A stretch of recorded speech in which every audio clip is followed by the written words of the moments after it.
fellow fiends. Welcome to another episode of Creepy Cases and Spooky Spaces. I am your host, Cassiopeia. You can catch me every Friday with brand new episodes of the creepiest and spookiest content. And if you subscribe to the Patreon or the Anchor pages, which you can do for as little as $5 a month, you get bonus content every other Tuesday. You get bonus content on the Patreon. You get a merchandise discount that's good for anything in the Wick and Fae shop, including the candles and the Creepy Cases and Spooky Spaces merchandise. You also get a Creepy Case swag box, and the items in there kind of depend on which level you go with. Also, best of all, you get my love and appreciation. If you'd like to support without actually subscribing to the podcast, there is a Cash App and a Venmo set up. I'll go ahead and throw that up on the screen. Also, liking, sharing posts, commenting, tagging people, following on social media, all those things that we do on an absolute daily basis help get the podcast seen as well, helps with that algorithm that nobody can figure out and constantly changes on us day by day. But yeah, just that's how you can support there. You can buy merchandise from the Wick and Fae shop at pizzaandpigtails.com. You can also buy candles, which has the Spooky Spaces, the Creepy Cases and Spooky Spaces line, which I will be adding to pretty soon, so keep an eye out for that. If you would like to put your own content, I do have ad space available with budget-friendly packages, so email me at creepycases.spookyspaces@gmail.com and I'll get those over to you. And without further ado, let's get started on today's case. Now, today's case that I have for you is actually a tragic and rather unsettling one, and it has spanned over the past 22 years. It's every parent's nightmare to lose a child, and what adds to that grief is when a child goes missing without a trace, never to be seen again. Living with the question of what happened is always present. Are they okay? Were they taken? Have they been harmed? Were they just unhappy and ran away and they're living their life somewhere else? So, getting no closure is a large weight to carry around. Now, this is what happened to Sarah Turney, and she's been living with this since 2001. Now, Sarah didn't lose a child, but she did lose her sister, Alissa, when she disappeared from their Phoenix, Arizona home. Now, at first, it seemed Alissa just got fed up with her home life and ran away. But Sarah began seeing things as she got older that made her feel like her father played a much bigger role than he claims. Now, as I stated, for the past 22 years, Sarah, along with her brothers, has been Alyssa's biggest advocate and has been exhausting every route that she can. And when a suspect was taken into custody and charged in 2020, it seemed as though they would get their day in court. But it didn't play out quite the way they had hoped. So join me now, grab your poison, as I tell you about the creepy case of Alissa Turney.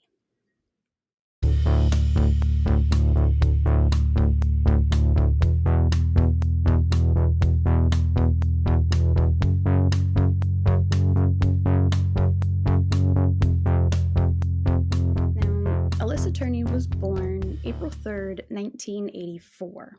She lived in Phoenix with her mother, Barbara Farner, and her father, Stephen Strong. She had one older brother, and after her father left, her mother remarried in 1987, blending their family with Michael Turney, who had 3 sons of his own. A few years later, they welcomed Sarah.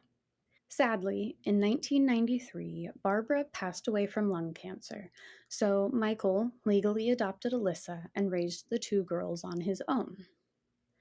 Now, in 2001, Alissa was your typical 17-year-old. She was an average student. She had a boyfriend. She had a part time job at Jack in the Box, along with dreams of getting out of her hometown. She loved to draw, had an incredible smile, and she was super social. Now, by this time, her older brothers had moved out of the home, so it was just Alyssa, Sarah, and their father. Now, according to neighbors, friends, and even family members, it seemed Michael had a completely different relationship with each daughter. With Sarah, he was the cool, laid back dad who let her do just about anything she wanted and gave her all that she asked for. But with Alyssa, tension ran pretty high. He was strict, uptight, and kept an oddly close eye on her. Borderline obsessive, if you ask me. He monitored her phone calls, which I think is creepy. I don't care who you are, but if you're listening in on anybody's like phone calls or keeping a close eye on them with cameras, I find that to be just mental. Like that's psychotic to me. He had home surveillance, even hidden cameras in the air vents, and would watch Alyssa at work with binoculars and sometimes even film her. He wanted complete control over her for some reason. He even created these homemade handwritten agreements with Alyssa, which were pretty creepy. And I'm not sure if they were even like legal because they stated things that Alyssa agreed to do and not to do until she turned 18. And there was also one that stated he never tried to molest her, which I mean that sounds like something somebody would who tried to molest someone would create. Not gonna lie. Michael told Sarah that he was this way with Alyssa because she needed more guidance and direction in life, that she was too easily swayed and could fall in with the wrong crowd. They constantly yelled at each other, and a teen's occasional discontent with authority isn't really alarming or uncommon. I think we've all at one point hit that time in our lives where we just wanted to be free. We wanted to just kind of do what we wanted to do, and we didn't want somebody over our shoulder the whole time. Guilty. Now, it, Alyssa wasn't the only one who had an issue with her living arrangements. James Turney, one of Michael's sons, actually told NBC News he had hoped to bring Sarah and Alyssa to live with him when their mother passed away, but this didn't play out. Now, Katie Rothweiler, a school friend of Alyssa, said she was a completely different person when she was with her friends as opposed to when she was with her family. With her friends, she radiated energy. She was outgoing. She was bright. She smiled all the time. But with her family, it seemed that energy was just sucked back in. And so when she went missing, suspicion quickly turned to Michael. It was May 17th, 2001. It was the last day of school. Alyssa poked her head into her boyfriend John's class at Paradise Valley High School and told him that her stepfather, Michael, was taking her out of school early. And John states that this was the last time he would see Alyssa. Now, Michael admitted to yes, he picked up Alyssa early so he could take her to lunch to celebrate the end of her junior year. But he claims that they got into an argument after she told him that she wanted more freedom. And Michael told her, as long as you live under my roof, you're going to check in with Daddy because Daddy is a nervous wreck if you don't. Now, I totally understand when if you're living under my roof, you're going to live by my rules. But that's one of the creepiest ways you can word that. Like, this is a 17-year-old. You're no longer Daddy. You are dad. And that's if she even called you dad growing up. She might have, but you also might just be Michael to her, especially with the way that you seem to have been raising her. Now, he told police that he dropped her off at home around 1 p.m., claiming that she was angry and she went straight to her room. And so he left to run errands, and that's the last time anybody had seen her. The 12-year-old Sarah was at an end of year retreat at Waterworld, where Michael was supposed to pick her up at 3 p.m. However, he never showed up. So Sarah walked to a friend's house where she called Michael to tell him that that's where she was and that she would just wait for him to come pick her up. Now, when he finally arrived later that evening, he told her that Alissa was missing. He gave her his cell phone and told her to keep trying to call Alissa because she wasn't answering the phone. Sarah also had no luck. She left multiple messages, called multiple times, but Alissa never answered. Now, when they returned to the house, Sarah found Alyssa's room in disarray, which she claims was highly unusual for the teen. A note found that read, "Dad and Sarah, when you dropped me off at school today, I decided I really am going to California. Sarah, you said you really wanted me gone. Now you have it. Dad, I took $300 from you. That's why I saved my money." Sarah didn't think much of it at the time, but being 12 years old, a lot of what was going on may not have fully registered. And she told people, quote, "I wasn't worried.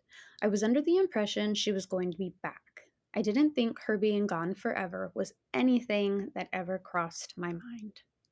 And she added to Dateline, quote, "California was a beautiful dream that many people here wanted. She even wanted a white Jeep to drive around in, just like Cher in the movie Clueless." Now, Sarah also pointed out that they had an aunt in California who Alissa had recently talked about going to live with, and her friends and siblings said that she was scared of Michael and unhappy with his overly strict rules, and she couldn't wait to get out on her own. Now, when Alissa failed to show up for an end of the year party that night, Michael, who used to be a deputy sheriff himself, called police and reported Alissa as a runaway. A missing persons file was open, but no investigation was really done, and I'm sure that we're all shocked and amazed by that detail. Police basically wrote Alissa off as a rebellious runaway, except all of her belongings, including all of her clothes, her cell phone, her makeup, other prized possessions that someone would definitely take with them if they were running away, were all left in her uncharacteristically messy room. Now, the $1,800 in her bank account was left untouched, and you would think that that would be one of the first things that she would take with her, clearly. Now, at this time, investigators determined that there was no foul play. Her brother James said that he told Alissa she could stay with him, but she never turned up there, nor did she turn up at her aunt's house. Sarah said her relationship with Alissa was a very close one, and Alissa was always warm and very protective of her. So she doesn't believe that she would have left her with Michael on her own. And if she did leave, she would at least tell Sarah, or she would have contacted her after the fact to let her know that she was okay, even if she didn't disclose her whereabouts. So Sarah definitely knew that something just wasn't right. Now, Michael Turney told 2020 he was frustrated because he felt the Phoenix Police Department was doing nothing, so he printed up flyers and began posting them around town while he did his own detective work. About a week after Alissa disappeared, Michael told police that he received a garbled phone call from someone he believed was Alissa between 4 and 5 a.m. from Riverside, California.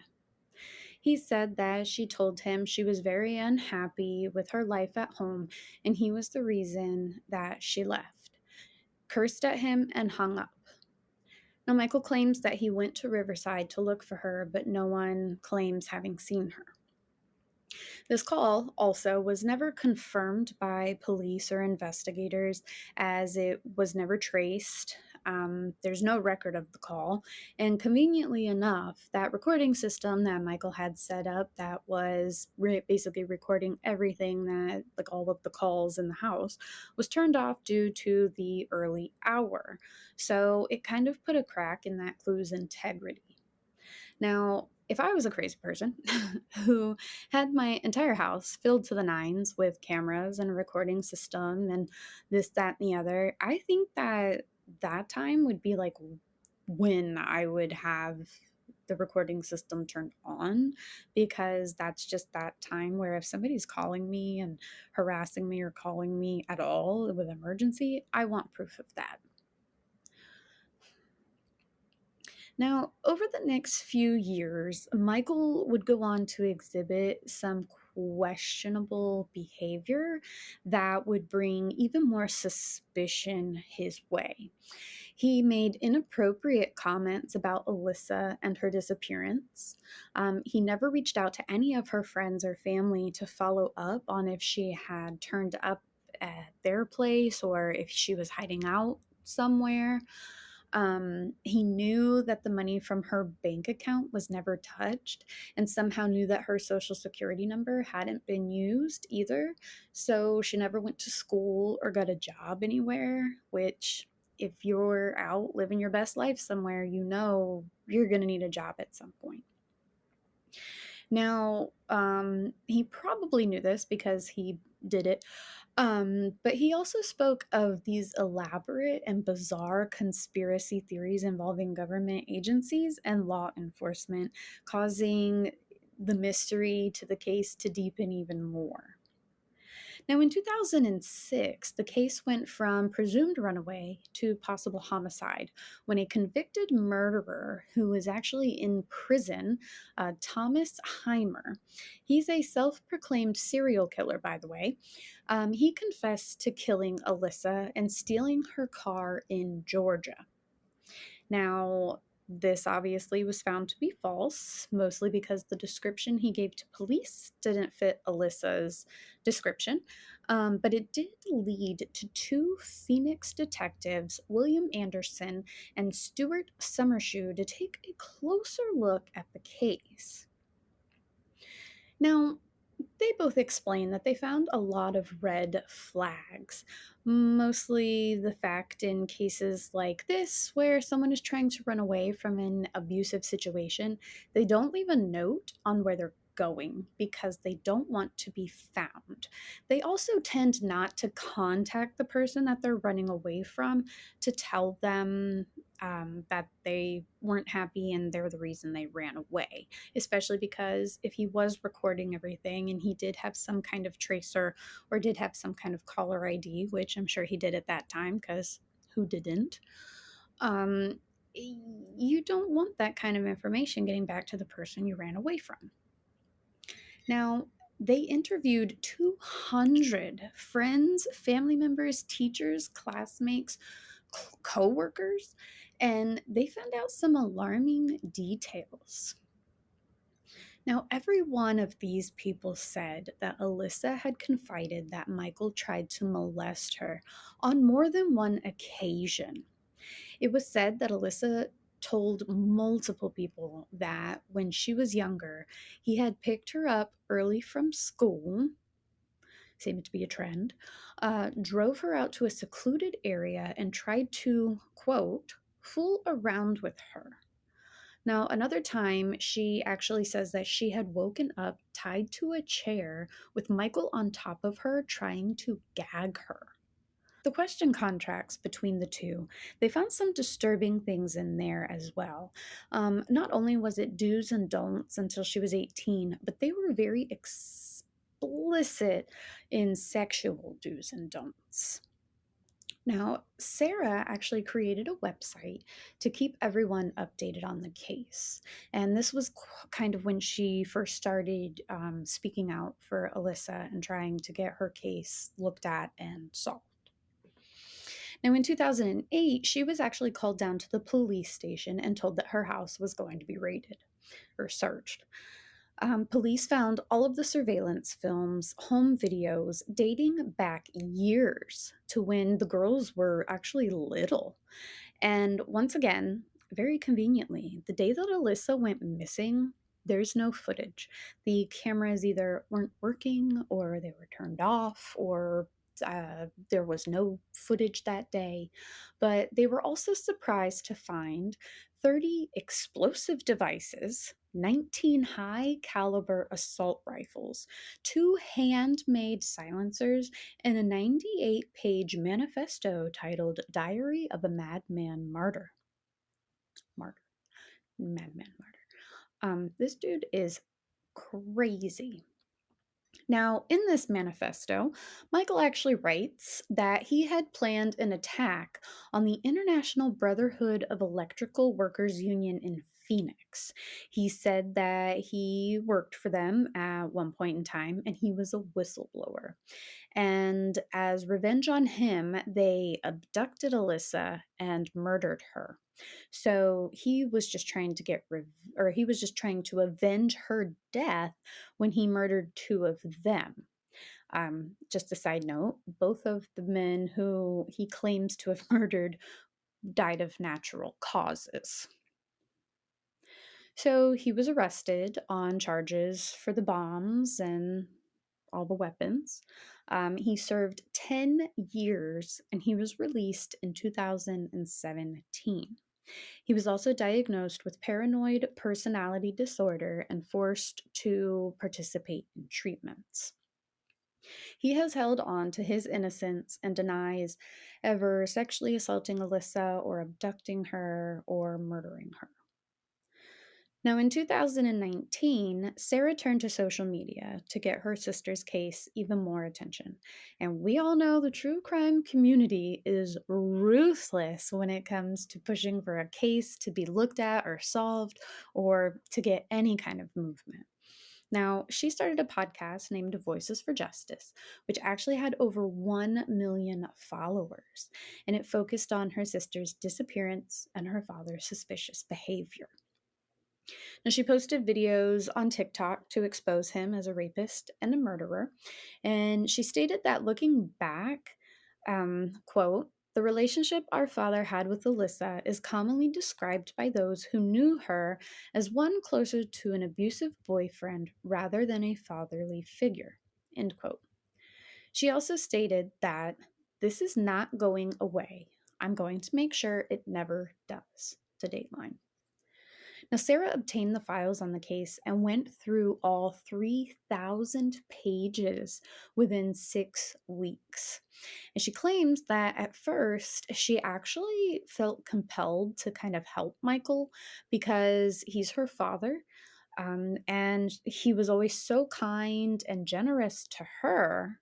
But she was convinced that he was responsible and she knew that she couldn't let him get away with it. Now, she was told that after his release, police would be arresting him for Alissa's murder. But sadly, nothing happened. So she pushed a little more. She posted videos of him verbally abusing Alissa and showed just how frightened she was of him. And in one of the videos, you can actually hear Alissa in the background saying, "Dad's a pervert. Hey, Sarah, Dad's a pervert." If I just don't understand the it's right there. The evidence is right there. Sarah also posted blog posts with titles like 5 Reasons I Know My Father Killed Alissa Turney. Now, when Sarah asked Michael outright if he killed Alissa, he told her, "Be there at my deathbed and I'll give you all the honest answers you want to hear." Now, Sarah then asked him, "Why don't you give them to me now?" And Michael replied, "Because you've got them now." He also said that he would admit to what he did if police agreed to give him lethal injection within 10 days. Now, if that's not basically a confession, like come on, how much more do you need? Like, I don't know what is if you don't consider that a confession. Now, on August 20th, 2020, Michael Turney was finally arrested and charged with second-degree murder in Alyssa's case. Now, his neighbors all said that they weren't surprised. I don't see how anybody could be.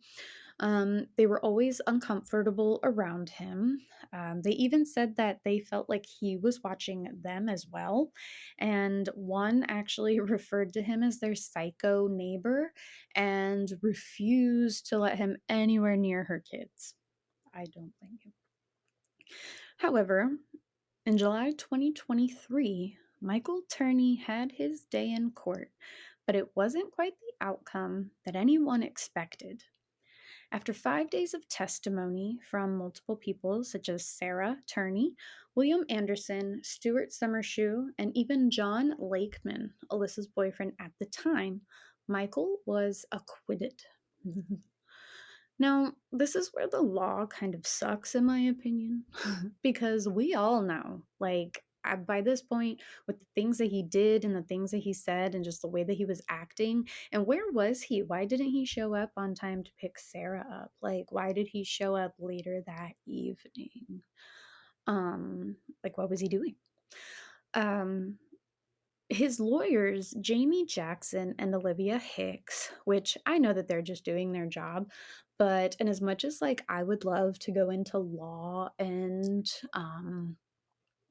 be in law somehow, I don't think I could ever be a defense attorney because if I know that you're guilty, job or not, I cannot get you off of whatever you did. And like I said, I know that they were just doing their job, and I don't hold anything against them, obviously, but I just don't think I could get people who are guilty off, especially for murder, you know.